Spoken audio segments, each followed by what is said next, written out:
ठीक है बच्चों, कल कहाँ तक पढ़ लिया था हम लोगों ने? कोवेलेंट बॉन्ड क्या होता है, क्यों फॉर्म होता है, कैसे फॉर्म होता है, ये प्रोसेस समझ लिए थे।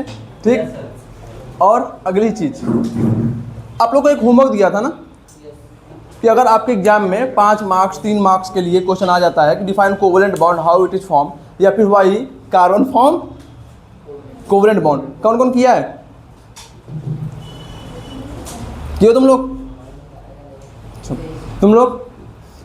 चलो ठीक है, तो मैं क्या करूंगा ना, एक बार मैं उसको यहाँ पे उसका आंसर लिख दूंगा, आप लोग अपने नोट से टैली कर लेना कि आंसर सही है कि नहीं। बट उसके पहले कुछ इंपॉर्टेंट पॉइंट्स को रीड कर लेते हैं और इसको आप लोग एज इट इज अपने कॉपी में नोट डाउन कर लोगे। क्या कि इन आवर एटमॉस्फेयर, हमारे एटमॉस्फेयर में नाइट्रोजन कितना है 78.08%, यानी कि हमारे एटमॉस्फेयर में सबसे अधिक पाए जाने वाला एलिमेंट या गैस कौन सा है? नाइट्रोजन। कितना है? 78.08%। ऑक्सीजन कितना है? 20.95%। आर्गन कितना है? 0.93%। ठीक, CO2 कितना है? 0.03%। और रेस्ट अदर गैसेस कितने हैं? 0.01%। अब एक बात आप लोग ध्यान देना कि मैंने यहाँ पे डाटा लिख दिया है, बट ये डाटा अप्रॉक्सीमेट होता है। हमेशा इन बातों को ध्यान देना कि ये जो डॉट, देखो आपके बुक्स में सारी चीज़ें ऐसे ही सेम टू सेम लिखी हुई दिख जाएंगी, बट आप हमेशा इन बातों को ध्यान देना कि ये डाटा हमेशा क्या होते हैं? अप्रॉक्सीमेट होते हैं। रीजन क्या है? आजकल की डेली लाइफ में CO2 का अमाउंट हमारे एटमॉस्फेयर में बढ़ता जा रहा है। 0.04 हो गया, समझ पा रहे हो?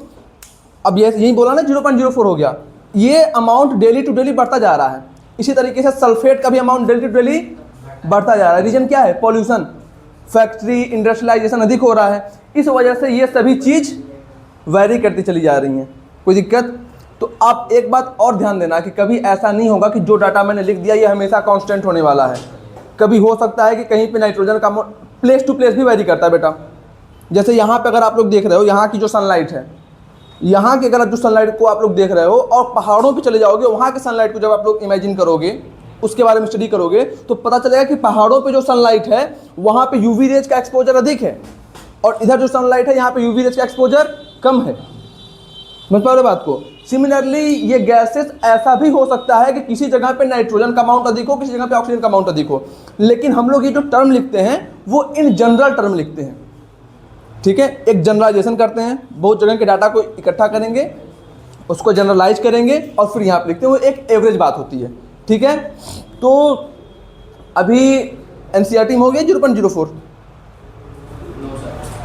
तो जब हाँ बढ़ गया है, तो जब तक NCERT में, जब तक आपके NCERT में ये 0.04% नहीं करता, तब तक हम लोग इसको 0.03 ही मान के चलेंगे। Carbon present primarily in form of CO2। Atmosphere में सबसे अधिक किस फॉर्म में मिलता है? कार्बन CO2 के फॉर्म में मिलता है। किस फॉर्म में मिलता है? और वही 0.03% कंसंट्रेशन जो इसका है। बट अगेन ये बंदा बोला कि 0.04% हो गया है, तो ये हो रहा है। रीजन क्या है कि हम लोग जो पॉल्यूशन इकट्ठा कर रहे हैं, यही सबसे बड़ा रीजन है। सबसे बड़ा रीजन कार्बन डाइऑक्साइड के बढ़ने का क्या है? पॉल्यूशन। ठीक है, अगला बात, and secondarily in the form of in traces in the form of CH4 and CO2। ठीक है, अब अगला बात देखो, aquatic animal cell made up of calcium carbonate. Aquatic animal समझ रहे हो, जैसे टर्टल, टॉर्टॉइज है ना, उन सबों के सेल किससे मिलकर बने होते हैं? Calcium carbonate, CaCO3। समझ गए बात को? अगला पॉइंट देख लो, all living thing plant and animal made up of carbon based compound. देखो वो प्लांट एनिमल, देखो सबसे पहली बात कि मैंने आप लोग को एक बात बोली थी कि जो हम लोग लिविंग थिंग्स हैं इनके अंदर कार्बन तो होता ही होता है। तो तुमसे अगर कोई पूछ लेता है कि ऑर्गेनिक कंपाउंड क्या होता है, तो ऑर्गेनिक कंपाउंड बेसिकली ये वो कंपाउंड होते हैं जो कार्बन से मिलकर बने हुए होते हैं। ऑर्गेनिक कंपाउंड वो कंपाउंड्स हैं जो कार्बन से मिलकर बने हुए हैं। समझ में आया बात? तो तुमसे अगर कोई पूछता है तो तुम लोग क्या बोलोगे कि all compounds, all living things, animals and compounds which is made up of carbon and hydrogen, तो हाइड्रोकार्बन हो गया ना, carbon based compound are said to be organic. अब इसके लिए एक कंडीशन और होती है, उसको मैं बताऊंगा। यही लिखा हुआ है कि all living things plant and animal made up of carbon based compound are called organic compound. समझ पाए बात को? ऑर्गेनिक कंपाउंड क्या होता है कि कार्बन बेस्ड कंपाउंड से जो बंदा मिलकर बना हुआ है वो ऑर्गेनिक कंपाउंड हो। ठीक, अगला पॉइंट देखो, human body contain 18% of carbon. Human body में कितना परसेंट कार्बन होता है बेटा? 18%। ठीक, अब इस बात को, इतने सारे बातों को आप हमेशा क्या रखोगे, याद रखोगे। ठीक है, ठीक है बेटा, तो इसको जल्दी से नोट डाउन कर लो, आपके पास 2 मिनट का टाइम है। तो क्या सर 80% कार्बन एक फिक्स होता है कि अप्रोक्स होता है? अप्रोक्स एकदम। अब जब आप साइंस की बात करते हो तो वहाँ पे 100% फिक्स कुछ भी नहीं होता, हर एक चीज़ अप्रोक्सीमेशन पे चलता है। और एक बात और समझ लो, ये जितने भी टर्म मैंने लिखवाया है ये सब इन जनरल है। केमिस्ट्री की जब आप बात करते हो तो वहाँ पे एक बात लिखनी सबसे अधिक जरूरी होती है कि इन जनरल, ज़्यादातर केस में 1-2 केस ऐसे आ ही जाते हैं जहाँ पे फ्लक्चुएशन दिख जाता है, बट ये जो चीज़ है लगभग हर एक बॉडी के लिए, हर एक ह्यूमन बॉडी के लिए करेक्ट है। समझ रहे बात को? इसको लिख लो। हो गया सर। हो गया पक्का? चलो भाई अब आगे समझते हैं। अब कल मैंने आपको जो होमवर्क दिया था, एक बार कोई क्वेश्चन पढ़ेगा? क्वेश्चन क्या है? Why carbon form covalent bond. तो जैसे जैसे मैंने आपको ये चीज समझाया था वैसे ही वैसे आपको कॉपी में लिख देना था। सब मिटा दूं ना पूरा? ठीक है। पहला प्रॉब्लम क्या था? कार्बन जो है, देखो सबसे पहली बात आपको आंसर कैसे लिखना है, सबसे पहली बात आपको आयनिक बॉन्ड लिखना था वहां पे, कि वो बॉन्ड जो इलेक्ट्रॉन के ट्रांसफर की वजह से बनता है उसको कहते हैं आयोनिक बॉन्ड। समझ गए बात को? अब कार्बन आयोनिक बॉन्ड तो बना नहीं पाएगा। क्यों नहीं बना पाएगा? अगर कार्बन 4 इलेक्ट्रॉन लूज करता है, पॉसिबल नहीं है, लूज नहीं कर पाएगा। क्यों? इलेक्ट्रॉन को जैसे ही वो 2 से अधिक लूज करता है, जैसे ही 2 इलेक्ट्रॉन लूज करता है, अट्रैक्शन बहुत अधिक बढ़ जाता है। न्यूक्लियस और इलेक्ट्रॉन के बीच का अट्रैक्शन बहुत अधिक बढ़ जाता है, तो तीसरा इलेक्ट्रॉन लूज करना उसके लिए पॉसिबल है नहीं। अगली बात, अगर 4 इलेक्ट्रॉन में जैसे 2 इलेक्ट्रॉन गेन करता है, वो जैसे ही 2 इलेक्ट्रॉन गेन करता है, अब उसके पास प्रोटॉन तो 6 हैं लेकिन इलेक्ट्रॉन कितने हो गए? 8 हो गए। रिपल्सन बढ़ जा रहा है। क्या बढ़ जा रहा है? अब रिपल्सन बढ़ गया मतलब एटम की एनर्जी बढ़ गई। अगर एटम की एनर्जी बढ़ गई तो एटम अनस्टेबल हो रहा है, तो उसके लिए केस भी पॉसिबल नहीं है। इसका मतलब लिखो, मैं बोलूं क्या? मैं बोल देता हूं, उसको आप लोग लिख लो। Since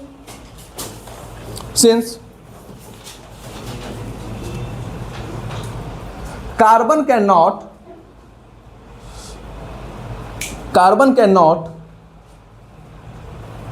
gain or lose, carbon cannot gain or lose electrons because after loss of 2 electron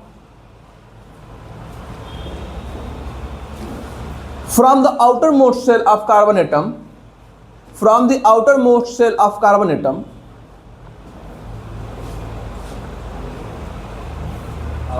most shell of the carbon atom, attraction between nucleus and the electron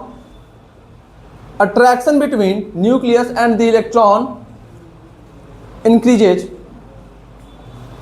है ना?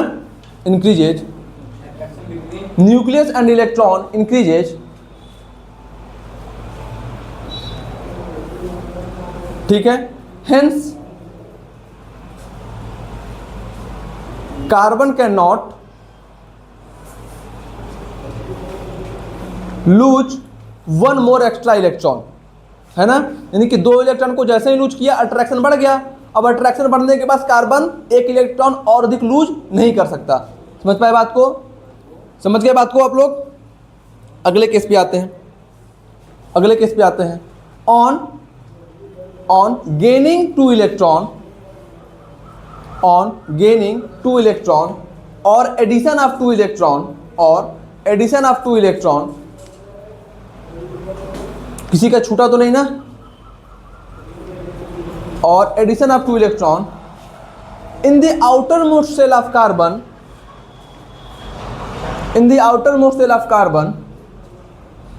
the repulsion in the outermost shell of carbon, in the outermost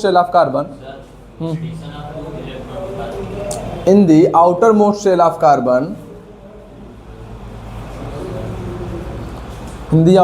of carbon, हो गया इतना? Electron electron repulsion increases, electron repulsion increases, shell carbon shell carbon पूरा पढ़ो। अरे एक थोड़ा सा एक दो लाइन पढ़। on gaining 2 electron or addition to Addition of 2 electron in the outermost shell of carbon, electron electron repulsion increases. जल्दी किया करो ना यार। इलेक्ट्रॉन रिपल्सन इंक्रीजेज हो गया। अब इलेक्ट्रॉन इलेक्ट्रॉन रिपल्सन इंक्रीज हो रहा है, इसका मतलब it means energy of atom also increases, it means energy of atom also increases. हो गया। अब एटम की एनर्जी बढ़ रही है ना, therefore stability of atom decreases, stability of atom decreases. जिस एटम की एनर्जी जितनी अधिक उतनी कम उसकी स्टेबिलिटी। कल पॉइंट मैंने लिखवाया था, stability of atom is directly proportional to, नहीं, inversely proportional to energy of the atom. क्यों भाई?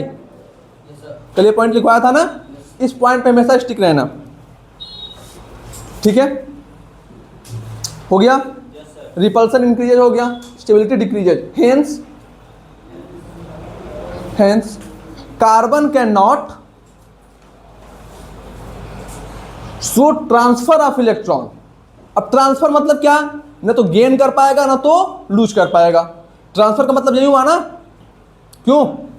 ट्रांसफर का मतलब ना तो गेन कर पाएगा ना तो लूज कर पाएगा, पॉसिबल नहीं है, ठीक? अब अगला पॉइंट लिखो।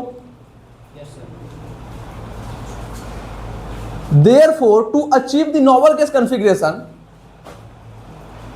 therefore to achieve the novel gas configuration, to achieve the novel gas configuration, अब नॉवल गैस कन्फिग्रेशन तो उसको अचीव करना है, मतलब लास्ट में उसको 8 तो करना है। अब 8 कैसे कर पाएगा? जब लूज भी नहीं कर सकता, गेन भी नहीं कर सकता, तो 8 कैसे करेगा? To achieve the noble gas configuration, carbon start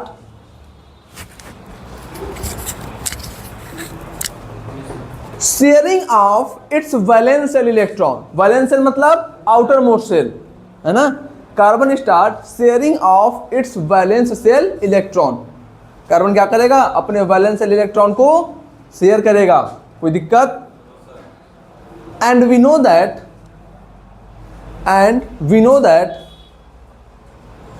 the chemical bond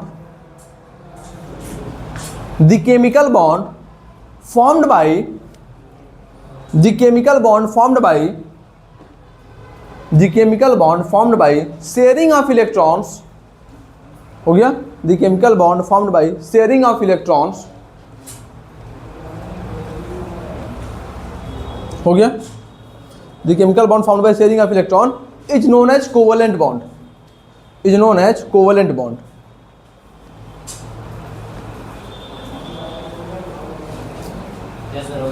अगला पॉइंट में लिखना therefore carbon form covalent bond, है ना? अगला पॉइंट में क्या लिखोगे? Therefore carbon form covalent bond. अब देखो, जो पॉइंट्स मैंने आपको समझाए थे उन्हीं पॉइंट्स को मैंने ऐसे ही लिखवा दिया। तो पेपर में कैसे लिखोगे?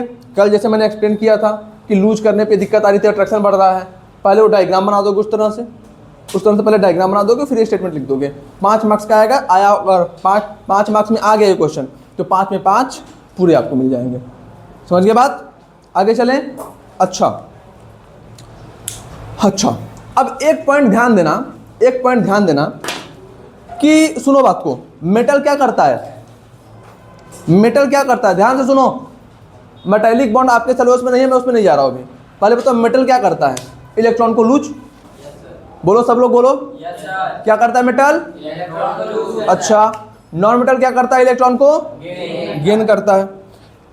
इसका मतलब सर अगर मेटल और नॉन मेटल आपस में पास हों तो उनके बीच में आयोनिक बॉन्ड बन जाएगा। क्यों? मेटल लूज कर रहा है, नॉन मेटल एक्सेप्ट कर लेगा, एक कैटायन एक एनायन बन गया, और दो चार्ज के बीच में जो फोर्स लगता है, जो बॉन्ड बनता है, वो आयनिक। ठीक है, ये समझ गए आप लोग। मैं एक और क्वेश्चन पूछता हूं, अगर दो नॉन मेटल हैं, आपके पास, अब क्या होगा? आयनिक बॉन्ड बनेगा? नहीं बनेगा। अच्छा, जैसे समझो कि मैंने बोल दिया कि आपके पास 2 नाइट्रोजन है, ये आपस में किस फोर्स ऑफ अट्रैक्शन से जुड़े होंगे, इनके बीच में कौन सा बॉन्ड होगा? तो अब आप लोग हमेशा ध्यान देना, कि जो नॉन मेटल होते हैं उनकी टेंडेंसी क्या होती है?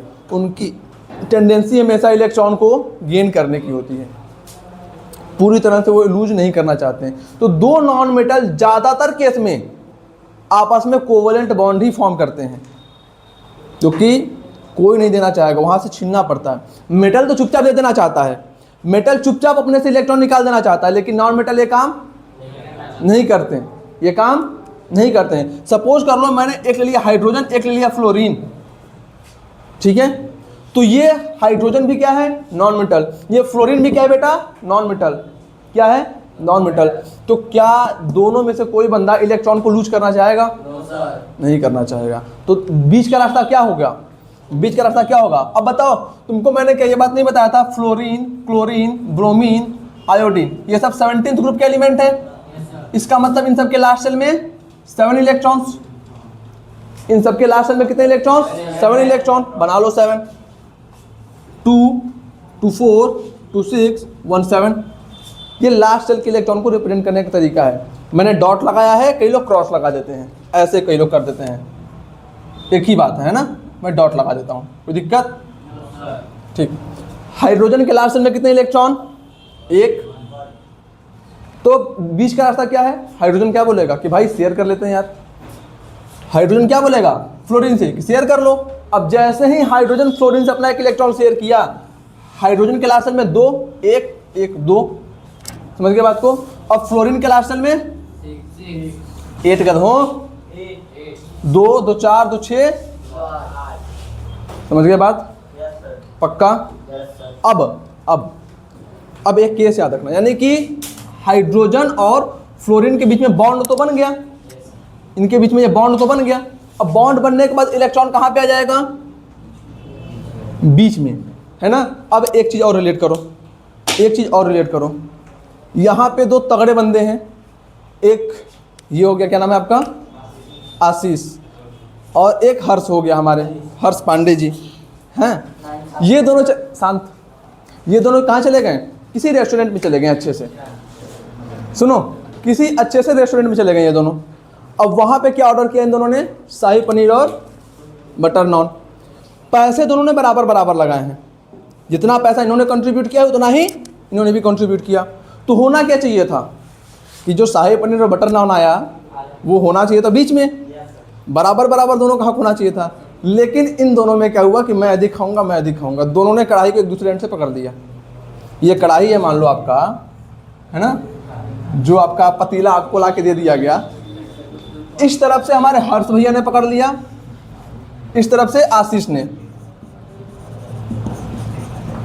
ठीक है? अब दोनों लोग क्या करना शुरू किए? शांति समझो बेटा, बहुत इंपॉर्टेंट कॉन्सेप्ट बता रहा हूं, वरना बाद में रोते रहोगे। दोनों लोग क्या किए? इस कढ़ाई को अपनी तरफ खींचना शुरू किए। क्यों? क्योंकि मुझे अधिक खाना है। समझ गए बात को? अब तुम बताओ कि ये कढ़ाई किसके तरफ शिफ्ट होगा? हर्ष की तरफ चला जाएगा। क्यों? हर्ष के पास अधिक ताकत है, हर्ष के पास अधिक ताकत है खाने को लेके। इसका मतलब हर्ष खाने को लेके अधिक इलेक्ट्रोनेगेटिव है ना? खाने को लेके हर्ष अधिक इलेक्ट्रोनेगेटिव है। अब एक बात ध्यान दो, सिमिलरली हाइड्रोजन और फ्लोरीन दोनों ने इलेक्ट्रॉन को पैसे से रिलेट करो, दोनों ने बराबर एक एक इलेक्ट्रॉन की शेयरिंग की थी। समझो बात को, हाइड्रोजन और फ्लोरीन दोनों ने बराबर एक एक इलेक्ट्रॉन की शेयरिंग की थी। अन्या बंद करो, सीधा देखो, एक एक इलेक्ट्रॉन की बराबर शेयरिंग की थी। लेकिन आपको एक बार पता है क्या? ये जो फ्लोरीन है वो हाइड्रोजन से अधिक ताकतवर है। अब ताकतवर को केमिस्ट्री के टर्म में बोलते हैं इलेक्ट्रोनेगेटिव। ताकतवर को केमिस्ट्री के टर्म में क्या बोलते हैं? ये फ्लोरीन हाइड्रोजन से अधिक इलेक्ट्रोनेगेटिव है। तो ये जो शेयर पेयर ऑफ इलेक्ट्रॉन है वो किसके तरफ शिफ्ट होने चाहिए? फ्लोरीन की तरफ। पूरा फ्लोरीन को नहीं मिलेगा, पूरा फ्लोरीन को तो नहीं मिल रहा, लेकिन फ्लोरीन की तरफ चला गया। क्लियर है मामला? क्लियर है मामला?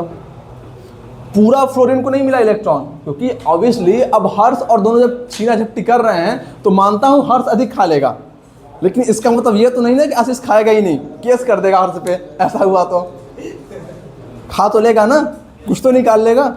दैट्स बस यही पॉइंट कहना चाह रहा हूँ कि हाइड्रोजन और फ्लोरीन में फ्लोरीन अधिक इलेक्ट्रोनेगेटिव है, इसका मतलब इलेक्ट्रॉन फ्लोरीन के पास शिफ्ट हो जाएंगे, लेकिन इसका मतलब ये नहीं कि पूरा फ्लोरीन पे ही आ जाएंगे।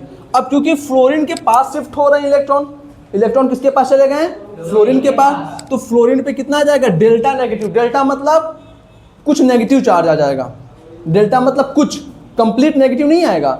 जैसे केटायन में क्या था, NaCl में क्या था, क्लोरीन पे कंप्लीट माइनस आता था, इस पे कंप्लीट प्लस आता था। क्यों? क्योंकि ये बंदा पूरा इलेक्ट्रॉन को छोड़ देता था और ये पूरा इलेक्ट्रॉन को गेन करता था, यही होता था ना। यहाँ पे ये चीज़ नहीं होगा, यहाँ पे कुछ हद तक इलेक्ट्रॉन यहाँ पे ट्रांसफर हो गए है ना, तो डेल्टा नेगेटिव और सिमिलरली यहाँ पे डेल्टा कोई डाउट? पक्का समझ में आया? तो आप हमेशा तुमसे दूसरा कोई क्वेश्चन पूछ ले कि जैसे आपका आयनिक बॉन्ड है, आयनिक कंपाउंड है, उसमें एक केटायन एक एनायन होता है, चार्ज सेपरेशन आसानी से हो जाता है। क्या कोवेलेंट बॉन्ड में चार्ज सेपरेशन होता है? हाँ सर होता है। होता है? हाँ होता है। कंप्लीट चार्ज सेपरेशन होता है? नहीं, पार्शियल चार्ज सेपरेशन होता है। बात ध्यान दिए? पक्का? अब एक बात और ध्यान दो, NaCl में एक नेगेटिव है एक पॉजिटिव है, यानी कि एक पॉजिटिव पोल एक नेगेटिव पोल, दो पोल प्रेजेंट है ना, दो पोल प्रेजेंट है ना, तो ये क्या हो गया? डाईपोल। क्या हो गया? ये डाईपोल हो गया कि नहीं हो गया? डाईपोल मतलब दो पोल्स, एक पॉजिटिव एक नेगेटिव। आयनिक तो हम लोग कल कहाँ तक पढ़े थे बेटा? कल हम लोग थोड़ा सा डाईपोल समझ रहे थे ना। अब जैसे देखो ना, ध्यान से देखना है। हमारे पास क्या था? NaCl था। Yes sir. हम लोगों ने NaCl को समझा था। NaCl में क्या था बेटा कि सोडियम जो था अपने अंदर से एक इलेक्ट्रॉन को लूज करता है और क्लोरीन क्या करता है? एक इलेक्ट्रॉन को गेन करता है ना। तो जब सोडियम एक इलेक्ट्रॉन को लूज करता है तो क्या बनता है? Na पॉजिटिव, और जब क्लोरीन एक इलेक्ट्रॉन को गेन करता है तो क्या बनता है? Cl negative. अब इस Na पॉजिटिव और Cl नेगेटिव के बीच एक फोर्स ऑफ अट्रैक्शन होता है। क्यों? क्योंकि दोनों एक चार्ज पार्टिकल हैं, और दो चार्ज पार्टिकल, दो अपोजिटली चार्ज पार्टिकल के बीच में क्या होता है? एक फोर्स ऑफ अट्रैक्शन होता है। ठीक। अब क्योंकि दो चार्ज पार्टिकल के बीच में फोर्स ऑफ अट्रैक्शन लग रहा है, इस वजह से हम लोग इस फोर्स ऑफ अट्रैक्शन को क्या बोलेंगे? Electrostatic force of attraction. क्या बोलेंगे? अब इस इलेक्ट्रोस्टैटिक फोर्स ऑफ अट्रैक्शन की वजह से जो बॉन्ड फॉर्म होगा उसको हम लोग क्या बोलेंगे? Ionic bond. क्या बोलेंगे? तो इनके बीच में जो फोर्स ऑफ अट्रैक्शन है, इस फोर्स ऑफ अट्रैक्शन की वजह से जो बॉन्ड बना है उसको हम लोग क्या बोलते हैं? Ionic bond. एक बात और ध्यान देना बेटा, बेसिकली क्या होता है कि जो हमारा बॉन्ड्स होते हैं, जो हमारे पास बॉन्ड होते हैं, वो कहीं ना कहीं एक टाइप के फोर्स ऑफ अट्रैक्शन ही हैं। बॉन्ड क्या होते हैं? एक टाइप के फोर्स ऑफ अट्रैक्शन ही हैं। अगली बात ध्यान देना, अब ये NaCl को अगर हम लोग ध्यान से देखें तो इसमें एक पॉजिटिव पोल है एक नेगेटिव पोल है। इसमें दो पोल्स एग्जिस्ट कर रहे हैं, एक पॉजिटिव एक नेगेटिव। समझ रहे बात को?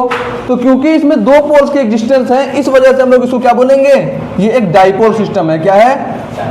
ये एक डाइपोल सिस्टम है। क्या ये बात क्लियर है?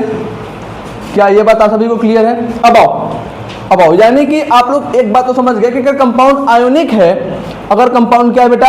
आयोनिक है, तो उसके पास डाइपोल हमेशा प्रेजेंट होगा। हाँ या ना?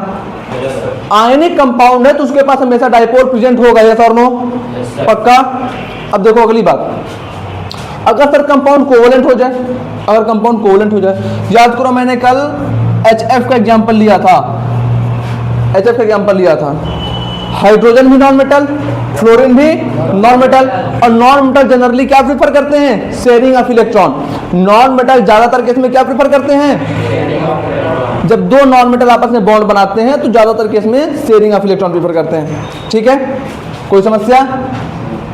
अब देखो, यानी कि इनके बीच में बॉन्ड बन गया। अब जब बॉन्ड बन गया इनके बीच में, तो जो शेयर पेयर ऑफ इलेक्ट्रॉन थे बीच में होने चाहिए थे। हमेशा याद रखना कि एक बॉन्ड फॉर्मेशन के लिए, एक बॉन्ड बनने के लिए कितने इलेक्ट्रॉन्स की रिक्वायरमेंट होती है? Minimum 2 electron.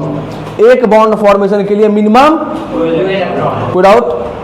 चलो तो अब बताओ अधिक ताकतवर कौन? फ्लोरीन की हाइड्रोजन, फ्लोरीन अधिक ताकतवर। तो फ्लोरीन क्या करना चाहेगा कि जो इलेक्ट्रॉन बराबर की शेयरिंग हुई थी, जिन दो इलेक्ट्रॉन की बराबर की शेयरिंग हुई थी, फ्लोरीन के पास अधिक ताकत है तो वो उन इलेक्ट्रॉन को अपनी तरफ खींच लेगा, अपनी तरफ ज्यादा खींच लेगा।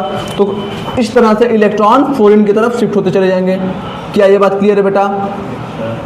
क्या ये बात क्लियर है? अब क्योंकि इलेक्ट्रॉन फ्लोरीन के पास शिफ्ट हो रहे हैं, इस वजह से फ्लोरीन पे क्या हो जाएगा? पार्शियल नेगेटिव, मतलब कुछ नेगेटिव चार्ज आ जाएगा। इलेक्ट्रॉन फ्लोरीन के पास पहुंच गए ना, इस वजह से फ्लोरीन पे क्या होगा? पार्शियल नेगेटिव चार्ज आएगा। सिमिलरली हाइड्रोजन पे क्या होगा? Partial positive charge. समझ गए बात को? क्या यहाँ पे आपको दो पोल्स नहीं दिख रहे हैं? दिख रहा है सर। क्या यहाँ पे आपको दो पोल्स नहीं दिख रहे हैं? अब यहाँ पे एग्जैक्ट नेगेटिव नहीं है क्योंकि इलेक्ट्रॉन फ्लोरीन की तरफ शिफ्ट हुए हैं, कंप्लीटली फ्लोरीन पे पहुंच नहीं गए हैं। समझ रहे बात को? और यहाँ पे पार्शियल पॉजिटिव इसलिए है क्योंकि इलेक्ट्रॉन हाइड्रोजन से दूर गए हैं, कंप्लीटली छीने नहीं हैं। समझ गए? तो यहाँ पे एक पॉजिटिव दिख गया, एक नेगेटिव दिख गया। दो सिस्टम दिख रहे हैं ना, एक पॉजिटिव पोल है, एक नेगेटिव पोल है, दो पोल्स हैं ना। तो कोवेलेंट कंपाउंड भी क्या हो सकते हैं? डाइपोल। क्या हो सकते हैं? डाइपोल। तो अगला पॉइंट क्या लिखोगे? Covalent compound, covalent compound can also be a dipole. समझ गए बात? कोई समस्या? पक्का? जल्दी इसको नोट डाउन करो आप लोग, प्रॉपर लिख लो इसको।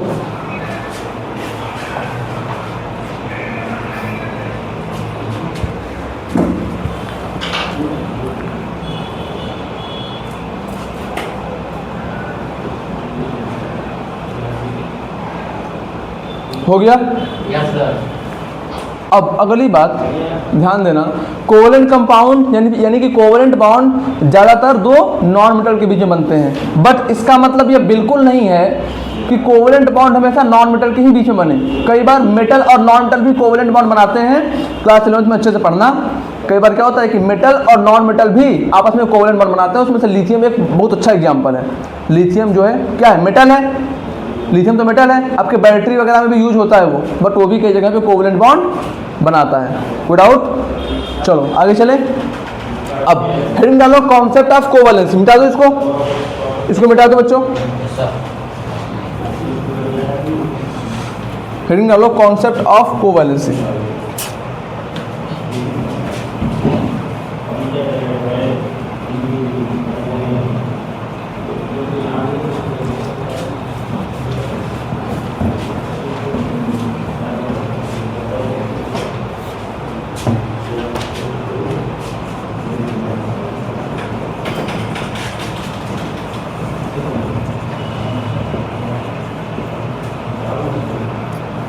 क्या पढ़ना है? कोवेलेंसी क्या होता है ना? अब देखो कोवेलेंसी बेसिकली है क्या। अभी मैं आपसे अगर पूछूं नाइट्रोजन कितने बॉन्ड बनाएंगे? अगर दो नाइट्रोजन हैं, अगर दो नाइट्रोजन एटम को आपस में बॉन्ड बनाना है तो कितना बॉन्ड बनाएगा? बोलो बोलो। मैं तुमसे एक सिंपल सी बात ये पूछ रहा हूं कि हमारे पास नाइट्रोजन एटम, ये हमारे पास क्या है? Nitrogen atom. ठीक, नाइट्रोजन एटम मैक्सिमम कितने बॉन्ड बना सकता है? बोलो। सबसे पहले क्या करोगे? सबसे पहले क्या करना है? नाइट्रोजन का एटॉमिक नंबर कितना हुआ बेटा? 7। अच्छा 7, ठीक है। इसका कॉन्फ़िगरेशन लिखते हैं। के में कितना हुआ? और यहाँ पे L, के में 2, L में 5। यानी कि L को 8 करने के लिए, L को 8 करने के लिए इसको 3 इलेक्ट्रॉन चाहिए। अगर नाइट्रोजन किसी नॉन मेटल के साथ बॉन्डिंग करने जा रहा है तो कोवेलेंट बॉन्ड बनाएगा। अगर नाइट्रोजन किसी नॉन मेटल के साथ बॉन्डिंग करने जा रहा है बच्चा, तो क्या बनाएगा? कोवेलेंट बॉन्ड बनाएगा। तो तुम मेरे को ये बताओ, इसको लास्ट में 8 करने के लिए कितने इलेक्ट्रॉन चाहिए? 3 इलेक्ट्रॉन चाहिए। तो कितने बॉन्ड बनाएगा? 3। कितने बनाएगा? 3। नाइट्रोजन ने बोला हाइड्रोजन को कि भाई जैसे तूने कार्बन के साथ भाईचारा दिखाया था, सबसे पहले इसके लास्ट में 5 है ना, 5 बना लो। 1 2 3 4 हो गया, 5 बना लिए। 1 2 3 4 5 इलेक्ट्रॉन बना लिए। नाइट्रोजन क्या बोलेगा हाइड्रोजन को? भाई जैसे तूने कार्बन के साथ भाईचारा दिखाया था वैसे मेरे साथ भी दिखा दे। तो ये इसको कितने हाइड्रोजन की नीड है? 3 हाइड्रोजन की। तो हाइड्रोजन बोलेगा ठीक है भाई मैं कर देता हूँ तेरे लिए इतना काम। एक हाइड्रोजन यहाँ पे आ गया, एक हाइड्रोजन यहाँ पे आ गया, एक हाइड्रोजन यहाँ पे आ गया। ठीक, अब देखो 1 बॉन्ड बना, 2 बॉन्ड बना, 3 बॉन्ड बना। समझ रहे बात को? इसको मैं इस तरह से रिप्रेजेंट कर देता हूँ, जो 2 बच गए। कोई डाउट?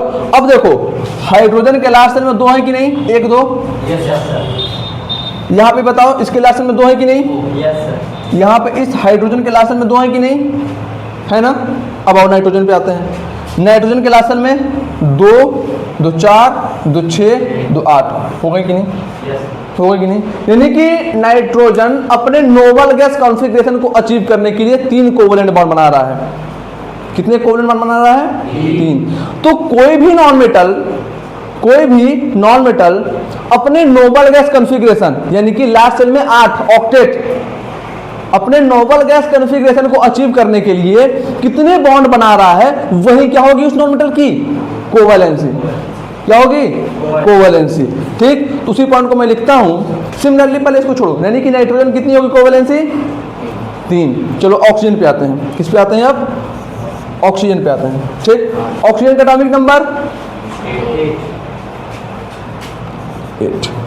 यानी कि इसके के हो गया, एल हो गया। के में कितने हुए बेटा? 2। एल में कितने हुए? 6। यानी कि इसको लास्ट में 8 करने के लिए 2 इलेक्ट्रॉन की जरूरत। कितने की जरूरत है? 2 इलेक्ट्रॉन की जरूरत है। अगली बात ध्यान देना, ऑक्सीजन क्या बोलेगा? हाइड्रोजन भाई मेरे से भी भाईचारा दिखा दे। मेरे से भी क्या दिखा दे? भाईचारा। 2 2 4। सबसे पहले लास्ट सेल के इलेक्ट्रॉन को ड्रॉ कर लो। कर लिया? 6। कितने हाइड्रोजन की रिक्वायरमेंट है इसको? 2 हाइड्रोजन की। कर लो। 1 हाइड्रोजन मैंने यहाँ पे कर दिया, 1 हाइड्रोजन मैंने यहाँ पे कर दिया। ठीक, हाइड्रोजन के लास्ट सेल में 1, इस हाइड्रोजन के भी लास्ट सेल में 1। ठीक है, कोई समस्या, कोई दिक्कत? चलो, अब ये हाइड्रोजन इस तरह से ऑक्सीजन से अटैच हो गया। अब ये जो 2 इलेक्ट्रॉन बच गए हैं इनको मैं नीचे इस तरह से रिप्रेजेंट कर देता हूँ। कोई डाउट? ठीक, अब देखो हाइड्रोजन का ड्यूप्लेट कंप्लीट। ड्यूप्लेट मतलब लास्ट में 2 कंप्लीट। यहाँ पे भी हाइड्रोजन का ड्यूप्लेट कंप्लीट। और ऑक्सीजन का ऑक्टेट कंप्लीट हो गया। 2 2 4 2 6 2 8। समझ रहे बात को? समझ रहे बात को? यानी कि ऑक्सीजन का ऑक्टेट कंप्लीट हो गया और हाइड्रोजन का ड्यूप्लेट कंप्लीट हो गया। तो ऑक्सीजन को अपना ऑक्टेट कंप्लीट करने के लिए कितने बॉन्ड बनाने पड़े? 2 बॉन्ड बनाने पड़े। इसका मतलब ऑक्सीजन की कोवैलेंसी 2 का, सॉरी नाइट्रोजन को अपना ऑक्टेट कंप्लीट करने के लिए 3 बॉन्ड बनाना पड़ा था ना? कितना बॉन्ड? 3 बॉन्ड। तो नाइट्रोजन की कोवैलेंसी 3। ऑक्सीजन को ऑक्टेट कंप्लीट करने के लिए 2 बॉन्ड बनाने पड़े हैं। तो ऑक्सीजन की कोवैलेंसी 2, क्योंकि यहाँ पे 2 बॉन्ड बनाया है। ठीक है, तो कोवैलेंसी क्या हो गया? कोवैलेंसी क्या हो गया? कोई एटम अपने नोबल गैस कॉन्फ़िगरेशन को अचीव करने के लिए कितने number of chemical bonds form करता है, वही उस एटम की क्या होती है? कोवैलेंसी।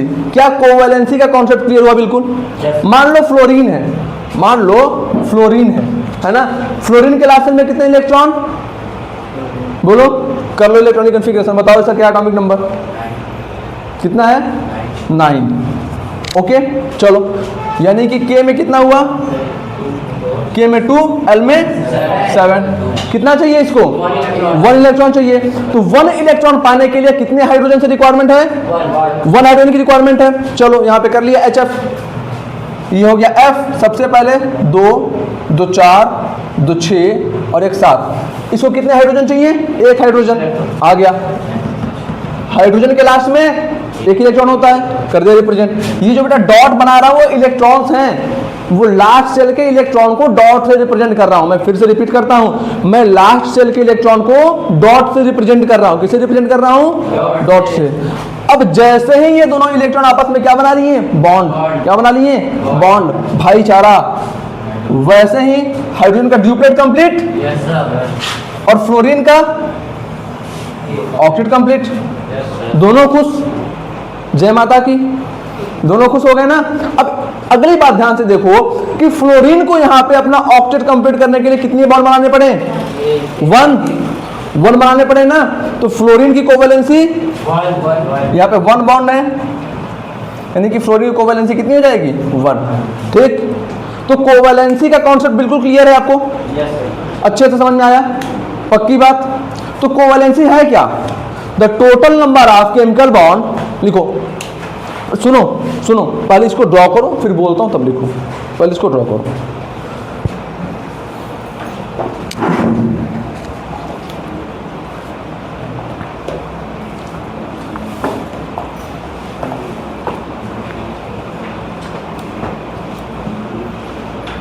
इतने सारे बातें आपको समझ में आ गई। ये जो कोवैलेंसी के बारे में मैंने इतनी सारी बातें आप लोगों को समझाई, क्या सारी बातें क्लियर हैं? अब देखो एक बात, मान लो कि मैंने 2 हाइड्रोजन ले लिया, एक हाइड्रोजन ये ले लिया, दूसरा हाइड्रोजन ये ले लिया। मैं इस बार क्या चाह रहा हूं? मैं इस बार बेटा ये चाह रहा हूं कि 2 सेम एटम के बीच में बॉन्डिंग की जाए। क्या किया जाए?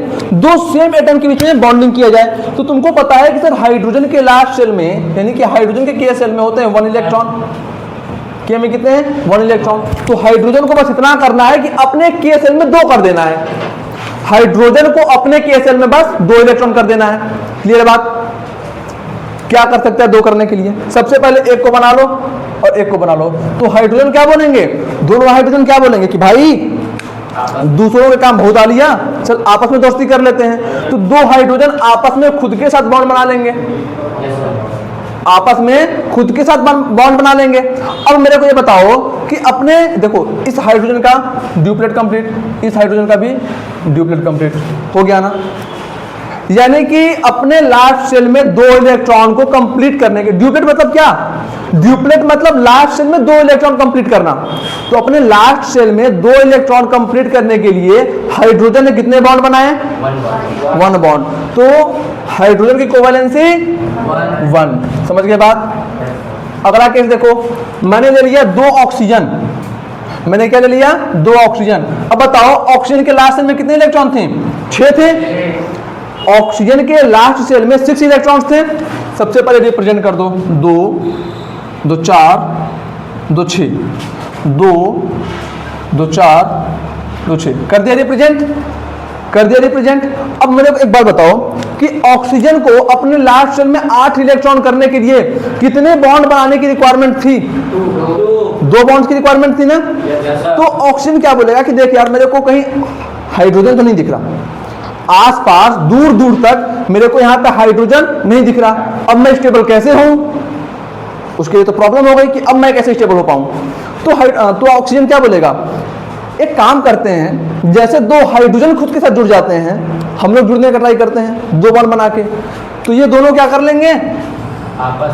आपस में गुलू कर लेंगे, बॉन्ड बना लेंगे। बना लिए। अब देखो जैसे ही ऑक्सीजन दूसरे ऑक्सीजन के साथ 2 बॉन्ड बनाया, इस ऑक्सीजन का ऑक्टेट कंप्लीट 2 2 4 2 6 2 8 हो गया। सिमिलरली इस वाले ऑक्सीजन का भी ऑक्टेट कंप्लीट 2 2 4 2 6 2 8। बॉन्ड में शेयर इलेक्ट्रॉन दोनों एटम के वैलेंस शेल में काउंट होते हैं, हाँ या ना बोलो? एक बॉन्ड में शेयर इलेक्ट्रॉन दोनों एटम के वैलेंस शेल में काउंट होते हैं, यस और नो? पक्की बात? बहुत अच्छी बात है। यानी कि इसके भी लास्ट में 8, इसके भी लास्ट में 8। समझ पा रहे बात को?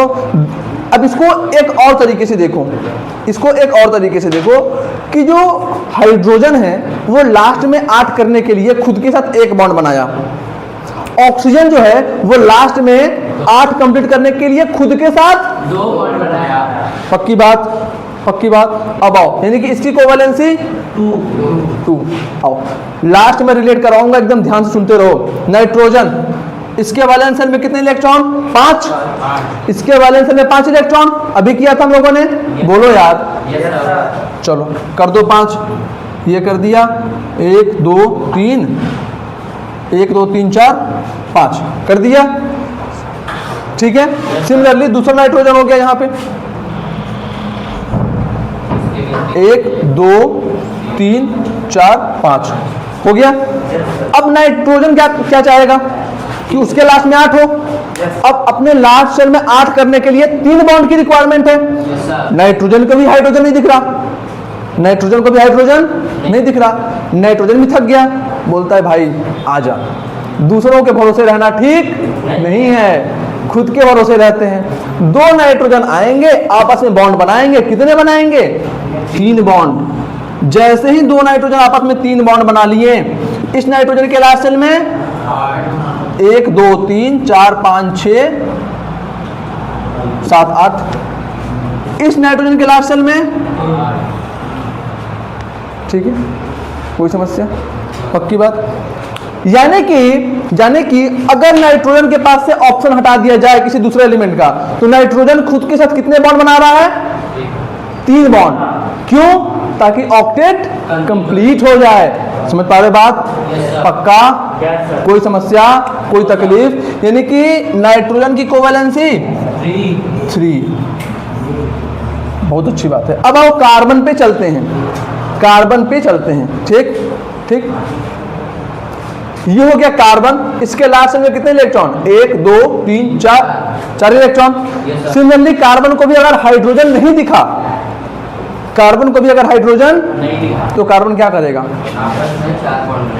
आपस में 4 बॉन्ड बनाएगा। अब आओ, तो नॉर्मल सब जैसे आपने ये केसेस कराए हैं, उस अकॉर्डिंग अब कार्बन को भी आपस में 4 बॉन्ड बना लेने चाहिए। देखो, इस कार्बन का भी 8 कंप्लीट हो गया, इस कार्बन का भी 8 कंप्लीट हो गया, दोनों खुश। बट ये केस है गलत, ये केस है गलत। 2 कार्बन आपस में 4 बॉन्ड, आपस में 4 बॉन्ड नहीं बना सकते। यानी कि 2 एटम, 2 सेम एटम, जैसे एक नाइट्रोजन है तो दूसरा भी नाइट्रोजन है, एक ऑक्सीजन है तो दूसरा भी ऑक्सीजन है, एक कार्बन है तो दूसरा भी कार्बन है, एक फ्लोरीन है तो दूसरा भी फ्लोरीन है। समझ गए? एक क्लोरीन है तो दूसरा भी क्लोरीन है। 2 सेम एटम आपस में मैक्सिमम कितने बॉन्ड बना सकते हैं? 3 से अधिक नहीं बना पाएंगे। अब सर ऐसा, इसके पीछे का रीजन क्या है? इसके पीछे का रीजन क्या है, उस पर आता हूं। बट इससे पहले एक बात सुनो, उससे पहले एक बात सुनो।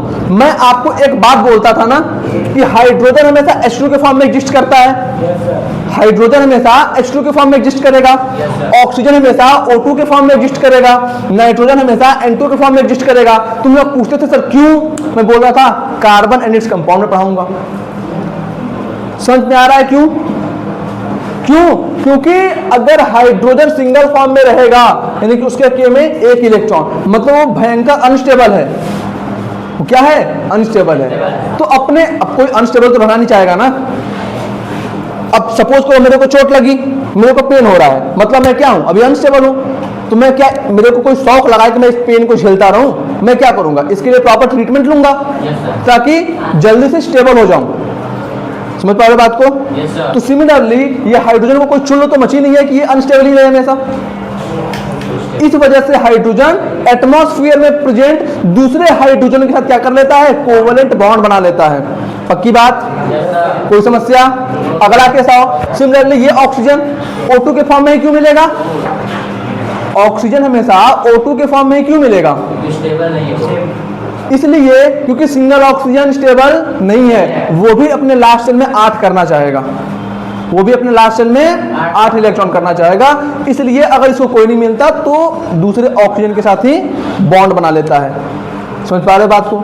तो ऑक्सीजन हमेशा 2 बॉन्ड क्यों बनाता है, ये भी क्लियर हो गया। नाइट्रोजन हमेशा 3 बॉन्ड क्यों बनाता है, ये भी क्लियर हो गया। अब सर बात यह है कि 2 कार्बन आपस में 4 बॉन्ड बना क्यों नहीं पाते? 2 कार्बन आपस में 4 बॉन्ड क्यों नहीं बना पाते? यही बात है ना, उसको मैं एक्सप्लेन करूंगा। बट उसके पहले आप इन सभी बातों को लिख लो। जितनी बातें मैंने आपको समझाई हैं उन सभी बातों को मैं स्टेटमेंट के फॉर्म में लिखवाऊंगा, उसके लिए चिंता नहीं करना। बट अभी आप लोग ये डायग्राम जो या फिर जो भी कहना चाहो इसको नोट करो, ठीक है?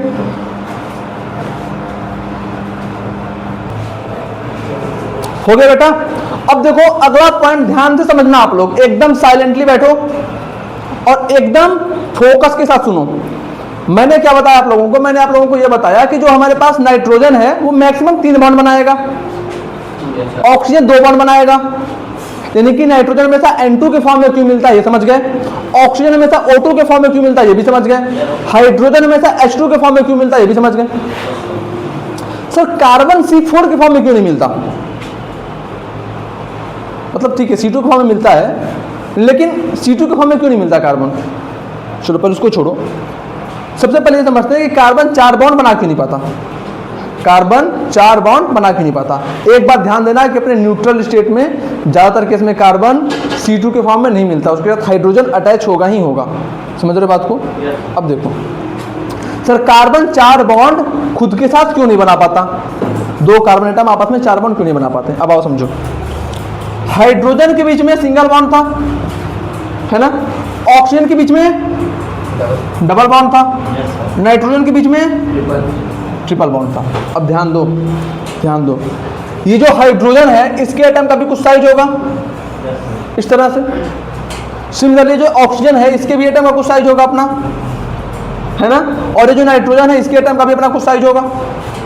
समझ पा रहे बात को? अब ध्यान से समझो, एक बात लिखो कि जो बॉन्ड लेंथ होती है, क्या वो सिंगल बॉन्ड की सबसे अधिक होती है? किसकी सबसे अधिक? किसकी सबसे अधिक होती है बॉन्ड लेंथ?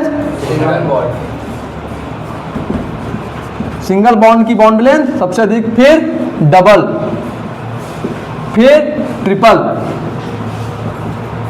समझ में आया? सबसे अधिक बॉन्ड लेंथ किसकी? सिंगल बॉन्ड की, फिर डबल बॉन्ड की, फिर ट्रिपल बॉन्ड की। अगली बात आपके काम की नहीं है, 11th में पढ़ोगे, बट मैं अभी बढ़ा देता हूं। अगर किसी एटम के बीच में 2 बॉन्ड हैं तो VBT वैलेंस बॉन्ड थ्योरी के अकॉर्डिंग उसके पास एक सिग्मा बॉन्ड होगा और एक पाई बॉन्ड होगा। सिमिलरली इसके पास 3 बॉन्ड है ना, तो सिग्मा 1 पाई कितने? 2। ठीक है। अगर किसी एटम के पास मल्टीपल बॉन्ड प्रेजेंट हैं, अगर किसी 2 एटम के बीच में मल्टीपल बॉन्ड प्रेजेंट है, ऐसा मत कर देना कि सर देखो ये है CCl4,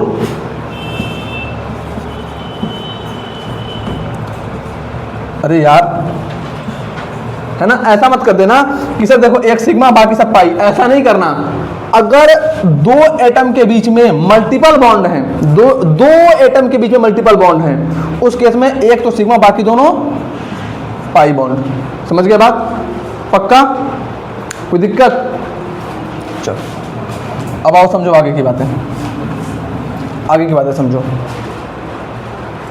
तो नाइट्रोजन के बीच में एक सिग्मा 2 पाई, सिंगल बॉन्ड की बॉन्ड लेंथ सबसे अधिक, फिर डबल बॉन्ड की, फिर ट्रिपल बॉन्ड की। यही बात क्लियर है?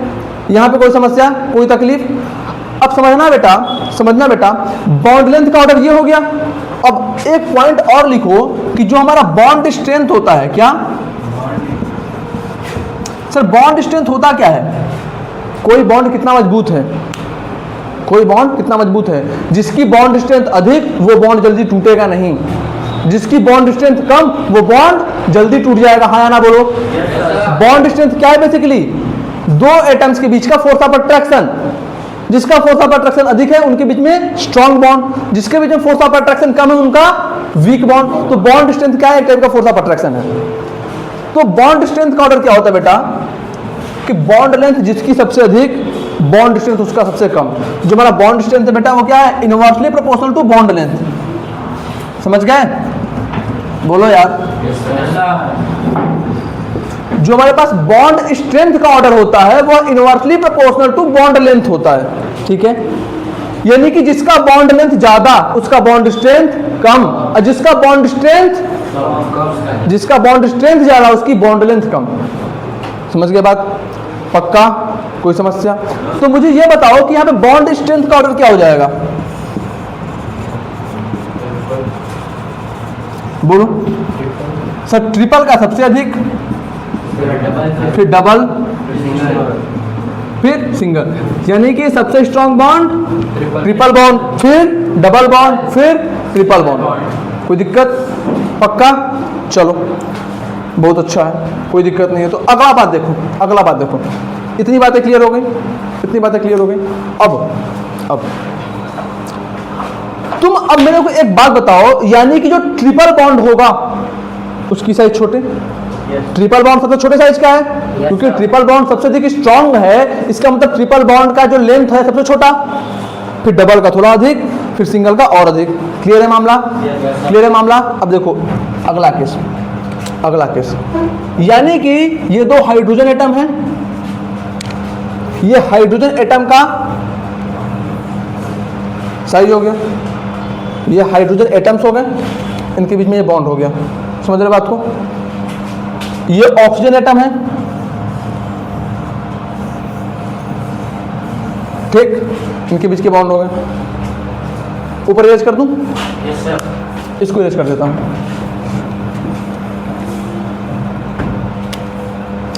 ये नाइट्रोजन एटम है, इनके बीच में 3 बॉन्ड हो गए।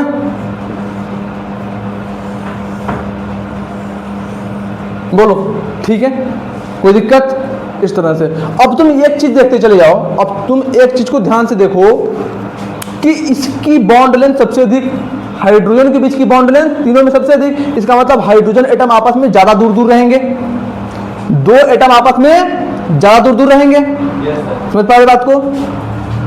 ये ऑक्सीजन एटम की बॉन्ड लेंथ, ऑक्सीजन के पास डबल बॉन्ड है ना, तो डबल बॉन्ड का बॉन्ड लेंथ थोड़ा सा छोटा, तो ये दोनों एटम आपस में थोड़ा पास पास आ जाएंगे, थोड़ा पास पास आ जाएंगे। नाइट्रोजन ट्रिपल बॉन्ड है, इसका बॉन्ड लेंथ और कम। नाइट्रोजन के पास ट्रिपल बॉन्ड है तो इसका बॉन्ड लेंथ और कम, यानी कि 2 एटम और पास पास आ जाएंगे, 2 एटम और पास पास आ जाएंगे। कोई समस्या है यहाँ पे? पक्की बात? Yes sir. अच्छा अच्छा, अब एक बात बताओ, अगर 2 एटम के बीच में 4 बॉन्ड एग्जिस्ट करता तो उसकी बॉन्ड लेंथ और छोटी होती, हाँ या ना? Yes sir. अब एक बात और देखो ध्यान से, क्या इस नाइट्रोजन के पास इसका न्यूक्लियस नहीं होगा? क्या इस नाइट्रोजन के पास इसका न्यूक्लियस नहीं होगा? होगा, अच्छी बात है। न्यूक्लियस में क्या होता है? Positive charge. क्या होता है? Positive charge. 3 इलेक्ट्रॉन, देखो 3 इलेक्ट्रॉन के साथ तो बॉन्ड बन गया, 3 इलेक्ट्रॉन को शेयर करके तो बॉन्ड बना लिए, लेकिन अभी भी इसके पास 2 इलेक्ट्रॉन एक्स्ट्रा तो बचे हैं। Yes sir. बचे हैं ना? क्या ये दोनों इलेक्ट्रॉन एक दूसरे को रिपेल नहीं करेंगे क्या? हाँ या ना बोलो? क्या ये दोनों न्यूक्लियस भी एक दूसरे को रिपेल नहीं करेंगे क्या? हाँ या ना बोलो? करेंगे ना? करेंगे ना? तो अब आप इसको ऐसे समझो कि जैसे जैसे बॉन्ड के नंबर बढ़ते जा रहे हैं, बॉन्ड लेंथ घटने की वजह से न्यूक्लियस आपस में पास पास आते जा रहे हैं, न्यूक्लियस भी आपस में पास आते जा रहे हैं, और जो इलेक्ट्रॉन बॉन्डिंग में पार्टिसिपेट नहीं किए हैं वो इलेक्ट्रॉन भी पास पास आते जा रहे हैं। हाँ या ना? हो रहा है ना? तो अब मुझे बताओ कि न्यूक्लियस और वो इलेक्ट्रॉन जो बॉन्डिंग में पार्टिसिपेट नहीं किए हैं, जब वो पास आएंगे तो रिपल्सन बढ़ेगा ना, और रिपल्सन बढ़ रहा है, इसका मतलब एटम क्या हो रहा है? मॉलिक्यूल क्या हो रहा है? अनस्टेबल हो रहा है, अनस्टेबल हो रहा है। तो क्या करेगा? अगर सपोज कर लो कि C4 एग्जिस्ट करता, इनके बीच में 4 बॉन्ड बना देते, प्रॉब्लम क्या होता? रिपल्सन अधिक होने की वजह से खटाक से बॉन्ड टूट जाते हैं। मतलब एक बॉन्ड C4 मान लो तुमने बना दिया, अगर ना बना दिया तो रिपल्सन अधिक है। अब रिपल्सन अधिक है तो मॉलिक्यूल क्या चाहेगा? अनस्टेबल होना नहीं चाहेगा, वो रिपल्सन को मिनिमम करना चाहेगा, वो रिपल्सन को मिनिमम करना चाहेगा। अब मिनिमम करने के लिए सबसे बेटर ऑप्शन क्या है? वो एक बॉन्ड को तोड़ देगा। सर क्यों? एक बॉन्ड को तोड़ दिया तो ट्रिपल बॉन्ड की बॉन्ड लेंथ 4 बॉन्ड से अधिक होगी, 3 बॉन्ड की बॉन्ड लेंथ 4 बॉन्ड से थोड़ी अधिक होगी। हाँ या ना? नहीं समझ पा रहे हो? अन्या नहीं समझी तुम? ट्रिपल बॉन्ड की बॉन्ड लेंथ, देखो ये ट्रिपल बॉन्ड है, इसकी बॉन्ड लेंथ जो है वो क्वाड्रपल बॉन्ड से तो अधिक होगी। तो जैसे ही एक बॉन्ड तोड़ा, जैसे ही एक बॉन्ड तोड़ा, 2 कार्बन एटम थोड़े से दूर चले गए। अब जैसे ही थोड़े से दूर गए वैसे उनके अंदर क्या आ गई? स्टेबिलिटी आ गई, रिपल्सन कम होने की वजह से। समझ पा रहे बात को? तो कार्बन एटम 4 बॉन्ड क्यों नहीं बनाता? क्या ये बात क्लियर है? क्या बात क्लियर है? मतलब कोई एटम खुद के साथ 4 बॉन्ड क्यों नहीं बनाता? बात क्लियर है? क्योंकि अगर खुद के साथ 4 बॉन्ड बना लेगा तो जो इलेक्ट्रॉन बॉन्डिंग नहीं किए हैं वो भी पास पास आ जाएंगे और न्यूक्लियस भी थोड़े से पास पास आ जाएंगे। तो जब ये दोनों आपस में पास पास आ रहे हैं तो यहां से क्या बढ़ जाएगा? रिपल्सन। अब रिपल्सन तो कोई नहीं चाहेगा भाई, अट्रैक्शन तो मंजूर होता है, रिपल्सन मंजूर, रिजेक्शन मंजूर नहीं होता। तो उसको मिनिमाइज करने की कोशिश करेगा, उसको मिनिमाइज करने के चक्कर में तोड़ दिया एक बॉन्ड, कुर्बानी दे दिया। समझ पा रहे हो? तो क्या ये बात अच्छे से फील हुई आप लोगों को? क्लियर हुआ कि 2 कार्बन एटम आपस में 4 बॉन्ड क्यों नहीं बना पाते? पक्का पॉसिबल क्यों नहीं है? ये बात क्लियर है? सब लोग बोलो यार। ठीक है, इसको नोट डाउन करो, फिर इन सभी बातों को एज ए स्टेटमेंट लिखवा देता हूं।